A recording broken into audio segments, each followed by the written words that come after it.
Taiwan elected its first woman president yesterday.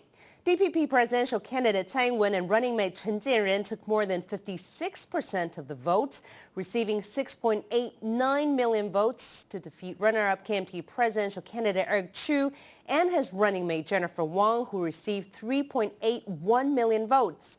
And after she declared a victory, Tsai held an international press conference where she emphasized she would maintain cross-strait stability and avoid provocative actions. Tsai added an instant and effective mechanism for communication with the United States would be established.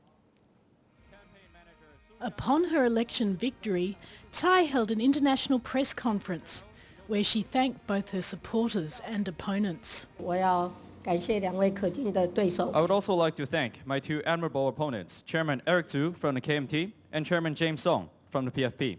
Although we have battled each other during this election campaign, their critique and suggestions will now serve as motivation for me to work harder and be better. Tsai as Taiwan's new leader, cross-strait relations have now become a focus. I had promised on many occasions that I will build a consistent, predictable, and sustainable cross-strait relationship. As the 14th President-elect of the Republic of China, I reaffirm that after my new administration takes office on May 20th, the Republic of China Constitutional Order, the results of cross-strait negotiations, interactions, and exchanges, and democratic principles and the will of the Taiwanese people will become the foundation for future cross-strait relations. My position will move past partisan politics.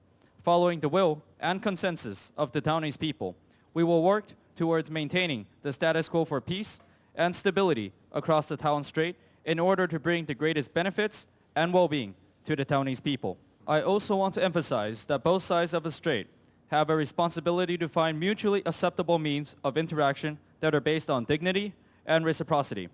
We must ensure that no provocations or accidents take place. Our democratic system, national identity, and international space must be respected. Any forms of suppression will harm the stability of cross-strait relations. Tsai's international press conference attracted hordes of international media who wanted to know how Tsai planned to lead Taiwan. In recent years, the United States government has sometimes made it known that they had concerns or disagreements with some of your party's positions. What is your message tonight to the U.S. government? What message do you hope to hear from Washington? And related to that, what specific reforms do you plan to pursue in order to earn a spot in the Trans-Pacific Partnership trade deal? Will you, for example, push for the import of pork from the United States? We have had very good past communications with the United States, and I think that our communication with the United States has been effective and immediate, and we've had mechanisms in place for doing so. Participating in the TPP will be a long-term process, and there will be many complex issues that we'll need to deal with in the future. But for the time being, we believe that upgrading our industries and creating an effective mechanism for food safety issues is important for us. It is very important for us, for all future trade negotiations, to have good communications with the public on this and to ensure that it is transparent and accountable.